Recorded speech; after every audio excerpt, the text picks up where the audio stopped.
Fifth graders, hope you all are having a great week. I just want to start this week with some reminders.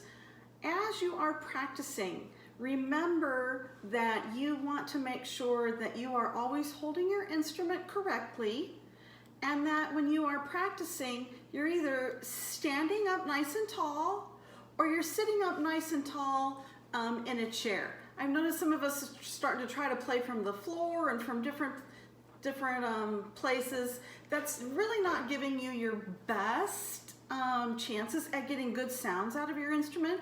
Okay, remember, we're playing wind instruments. They take lots of air. We need to make sure that we're standing up nice and straight or that we're sitting up nicely in a chair. And remember to have that camera in front of you.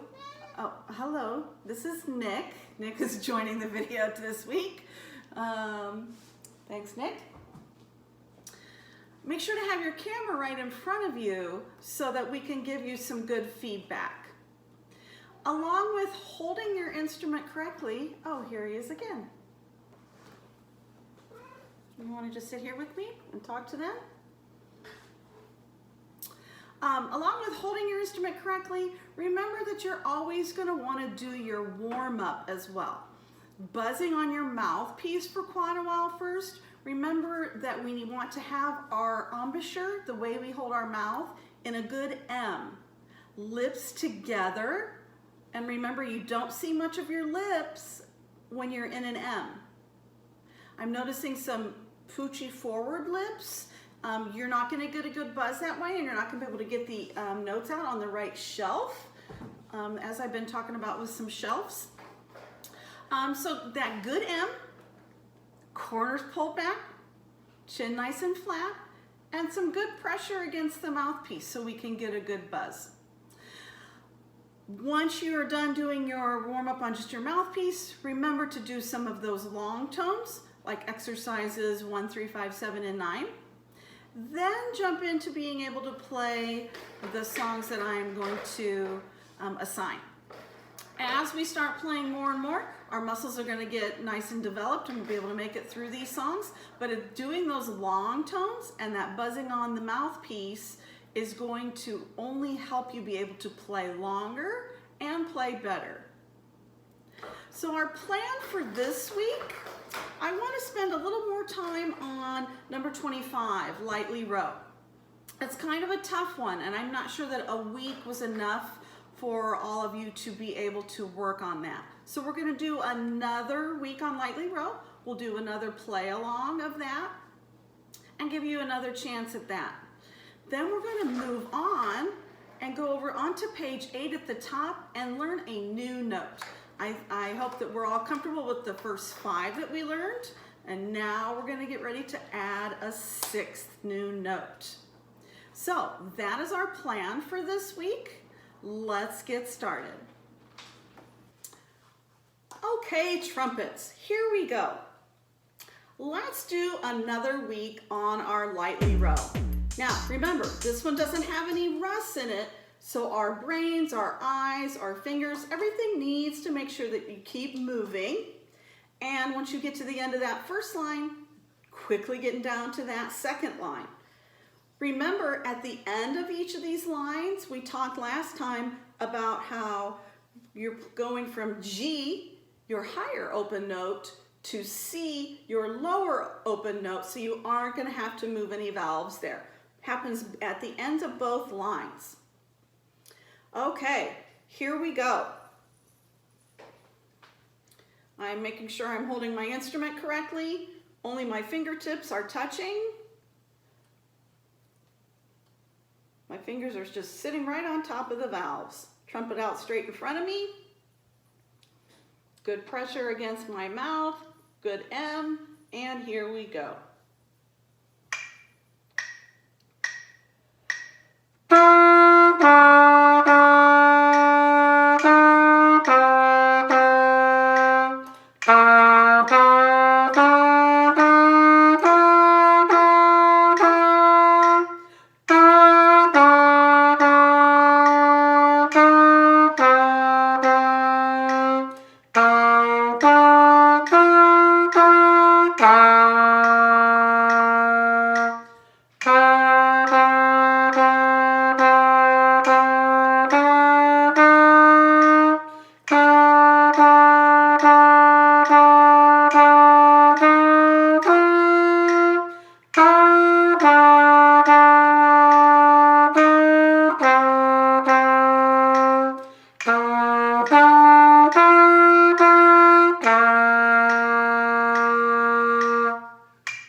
How'd we do?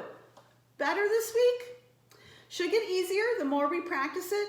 This is one of the tougher ones. This one's going to take some time to practice. One thing I didn't remind us of in the beginning of the video was tonguing. Remember, with our tonguing, we should be hearing or feeling our tongue hitting the back of our teeth with that T sound. Our air keeps moving and our tongue just interrupts it. And I hope you could hear that, a good example of that, when I was playing the second line of Lightly Row. Lightly Row at the second line's got a lot of repetitive notes in a row, doesn't it? So when I'm playing that second line, D, D, D, D, D, my air keeps moving and my tongue is interrupting it. We don't want to be doing it with our lips. We don't want to be pooing or it needs to be your tongue hitting your teeth. Because remember, your lips need to stay firm. They need to stay in the same shape. And when you say poo, you're pushing them forward. Okay? Keep it in that M and tongue hit the teeth. Two, two, two.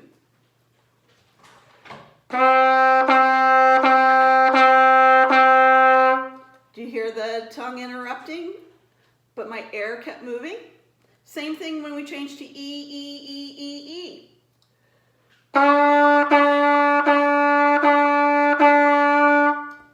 Air keeps moving, tongue interrupts with the teeth. Okay, let's look at page 8. We're going to add a new note, A. And if you notice, it tells you, shows you what A looks like on the staff. A is in the second space, and it tells you that you press down 1 and 2 for A. Well, gosh, we've already pressed down 1 and 2, haven't we? What note was that? That was E, right. Just like our open notes, we know two notes that are open, right? C, which I say is on the bottom shelf, and G, which is on the middle shelf. Same thing here. E is your bottom shelf, A is your middle shelf. So E and A. And just like when you were going back and forth between C and G, E is a little bit more relaxed than the A, isn't it? A, you're going to really have to firm up. Make sure we got a good M. Make sure our corners are pulled back, and make sure we're pushing a lot of fast air. Okay? A needs a lot of air support and a lot of lip support.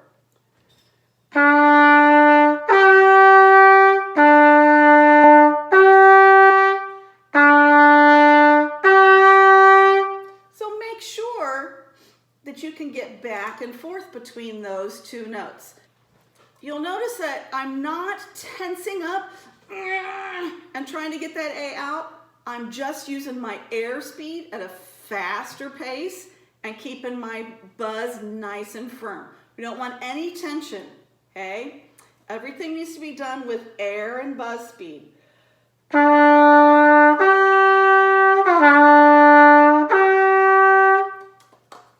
Okay, so let's look at what song is going to use that A. That would be number number 28, Au clair de la lune. You may have played this on recorders, you may have heard it in your music class. I think it's pretty similar to hot cross buns in that it only uses 3 notes. So you're only going to be using first valve F, open G, and our new note A. What I like to do first is say the valve combinations that you're going to use for this song.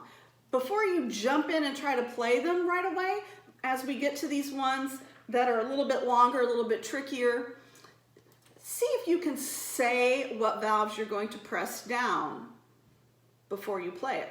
For example, if I was going to do that to Au clair de la lune, I would say 1, 1, 1, open, 1 and 2, open, 1, 1 and 2, open, open, 1. And then if you look, the second half of Au clair de la lune, guess what? It's the same as the first half. So if you can play the first half, you can play the second half, you can play the whole thing. You should have noticed that at one point, we're going to go from F to A to G. And remember, when we go from F to A, all we do is add the second valve. We don't pick up and put back down. Remember, we don't want any excess clicking. F, A, and then we'll let them go for G. Once you can say the valve combinations, then I like to say the valve combinations and actually push the valves down. So, for example, 1, 1, 1, open, 1 and 2, open, 1, 1 and 2, open, open, 1. If you can do that, you can play it. As long as you have your mouth set correctly and you're using enough air, if you can say and push the valves, you can play. So let's do that. Here we go. Get yourself set in first valve.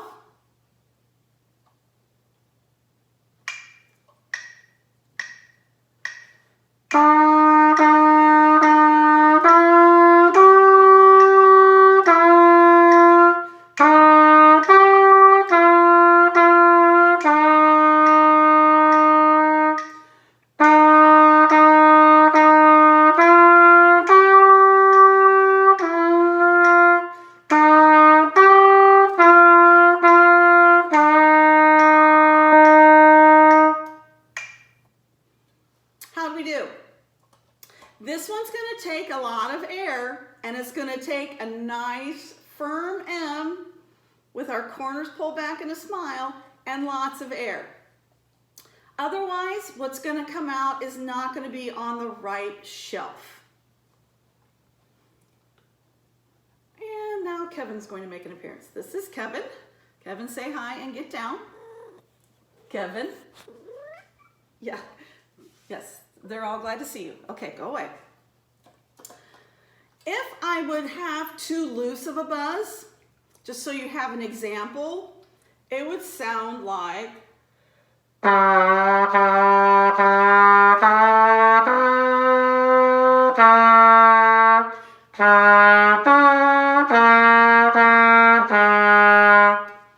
that means my buzz is too low. I'm playing that on the bottom shelf. Au clair de la lune's got to be played up on the middle shelf. So make sure before you get started that you have a good F to get started. We